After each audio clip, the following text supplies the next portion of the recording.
Selamat bertemu kembali dalam podcast yang akan membahas soal jurnal akuntansi untuk transaksi pembelian dan mekanisme stok gudang dalam perusahaan furniture. Dalam perusahaan furniture, stok gudang merupakan salah satu aset yang penting. Stok gudang terdiri dari bahan baku, barang setengah jadi, dan barang jadi. Bahan baku digunakan untuk membuat barang setengah jadi, dan barang setengah jadi kemudian diproses menjadi barang jadi. Barang jadi kemudian dijual kepada pelanggan. Jadi itu 3 siklus yang akan terjadi ya di suatu perusahaan yang sifatnya berproduksi. Jurnal akuntansi yang terkait dengan transaksi pembelian dan mekanisme stok gudang dalam perusahaan furnitur adalah sebagai berikut. Yang pertama, pembelian bahan baku. Pembelian bahan baku dicatat dalam jurnal dengan mendebet akun persediaan bahan baku dan mengkredit akun utang dagang. Contohnya, pada tanggal 1 Januari 2023, PT Furniture membeli bahan baku dari PT Supplier sebesar 100 juta rupiah. Jurnal yang dibuat adalah sebagai berikut. Debit persediaan bahan baku sebesar 100 juta rupiah. Kemudian kredit utang dagang sebesar 100 juta rupiah. Kemudian jurnal yang kedua, jurnal pemakaian bahan baku. Pemakaian bahan baku dicatat dalam jurnal dengan mendebit akun biaya produksi dan mengkredit akun persediaan bahan baku. Contohnya, pada tanggal 15 Januari 2023, PT Furniture menggunakan bahan baku untuk membuat 100 unit furniture. Bahan baku yang digunakan sebesar 50 juta rupiah. Jurnal yang akan dibuat adalah sebagai berikut. Debit biaya produksi sebesar 50 juta rupiah, kemudian dikredit persediaan bahan baku sebesar 50 juta rupiah.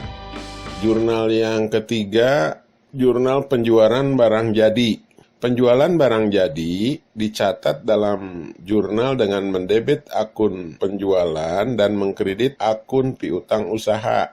Contohnya, pada tanggal 31 Januari 2023, PT Furniture menjual 100 unit furniture kepada PT Customer. Harga jual per unit furniture adalah 10 juta rupiah. Jurnal yang dibuat adalah sebagai berikut. Debitnya piutang usaha sebesar 1 miliar rupiah dan kreditnya adalah penjualan. Kemudian yang keempat, penerimaan pembayaran dari pelanggan. Penerimaan pembayaran dari pelanggan dicatat dalam jurnal dengan mendebit akun kas dan mengkredit akun piutang usaha. Contohnya, pada tanggal 1 Februari 2023, PT Furniture menerima pembayaran dari PT Customer sebesar 1 miliar rupiah. Jurnal yang dibuat adalah sebagai berikut. Di sisi debit, kas 1 miliar rupiah, di sisi kredit piutang usaha 1 miliar rupiah.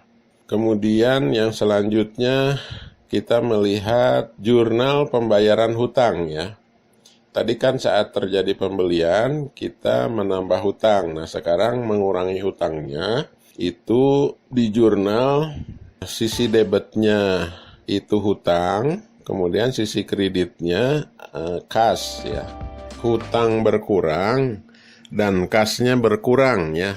Nah, itu jurnal pembayaran hutangnya.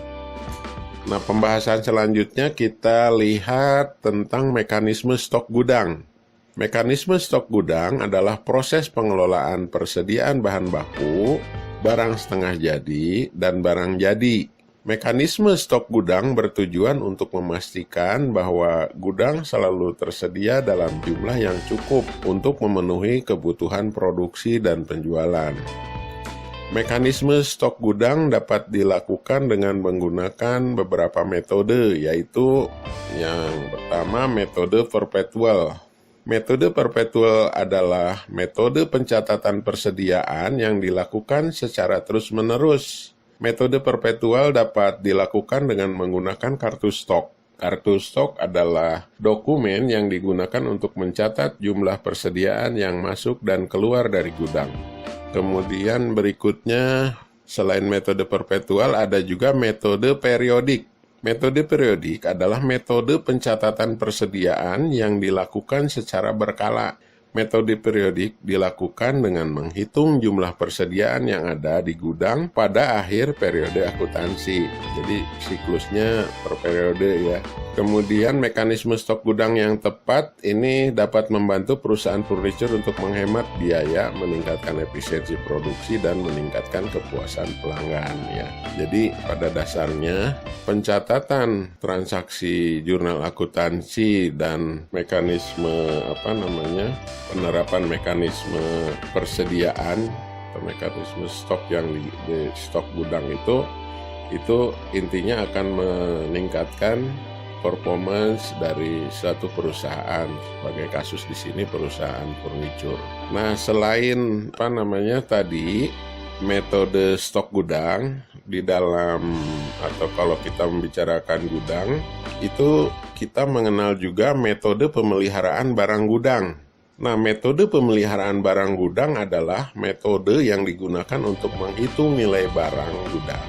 Metode pemeliharaan barang gudang yang paling umum digunakan adalah metode FIFO, LIFO, dan average. Metode FIFO atau first in first out.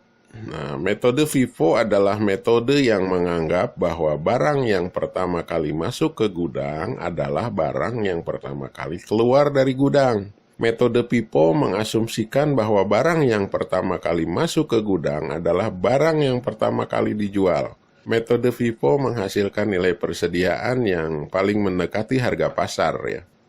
Karena kalau misalnya terjadi penurunan atau kenaikan harga bahan baku, itu tentunya akan akan lebih terprediksi ya dengan melihat kondisi waktunya gitu. Nah, sebagai contoh untuk mekanisme FIFO ini, pada tanggal 1 Januari tahun 2023, PT Furniture membeli 100 unit barang dengan harga 10.000 per unit. Pada tanggal 15 Januari tahun 2023, PT Furniture menjual 50 barang dengan harga 12.000 per unit. Metode FIFO akan menghasilkan nilai persediaan sebesar 500.000, yaitu harga 50 unit barang yang pertama kali masuk ke gudang dikeluarkan ya sebesar 500.000 juga gitu. Kemudian metode LIFO, last in first out. Metode LIFO adalah metode yang menganggap bahwa barang yang terakhir kali masuk ke gudang adalah barang yang pertama kali keluar dari gudang. Metode LIFO mengasumsikan bahwa barang yang terakhir kali masuk ke gudang adalah barang yang terakhir kali dijual. Metode LIFO ini menghasilkan nilai persediaan yang paling mendekati biaya historis. Jadi berbeda dengan yang tadi FIFO ya. Contoh, pada tanggal 1 Januari 2023, Furniture membeli 100 unit barang dengan harga 10.000 per unit. Pada tanggal 15 Januari, PT Furniture menjual 50 unit barang dengan harga 12.000 per unit. Metode LIFO akan menghasilkan nilai persediaan sebesar 500.000, yaitu harga 50 unit barang yang terakhir kali masuk ke gudang. Kemudian yang berikutnya metode average. Metode average adalah metode yang menganggap bahwa nilai persediaan barang gudang adalah rata-rata dari harga semua barang yang ada di gudang. Metode average ini menghasilkan nilai persediaan yang paling mendekati harga pasar dan biaya historis. Jadi ini sebagai penengah ya, kalau FIFO mendekati harga pasar, kalau LIFO mendekati biaya historis. Nah, kalau average ini mengakomodasi kedua-duanya. Dia kecenderungannya akan mendekati harga pasar dan biaya historis. Sebagai contoh, pada tanggal 1 Januari tahun 2023, PT Furniture membeli 100 unit barang dengan harga 10.000 per unit. Pada tanggal 15 Januari 2023, PT Furniture membeli 50 unit barang dengan harga 12.000 per unit. Metode average akan menghasilkan nilai persediaan sebesar 11.000 per unit, yaitu rata-rata dari harga semua barang yang ada di gudang. Nah, itu yang terkait dengan jurnal pembelian, kemudian mekanisme persediaan di gudang, dan metode pemeliharaan barang yang ada di gudang. Demikian mungkin bahasan kali ini dicukupkan dulu, dan nanti kita coba cari bahasan lain di obrolan-obrolan atau di podcast berikutnya. Demikian mungkin ya, terima kasih. Terima kasih. Mohon untuk subscribe, like, komen dan share.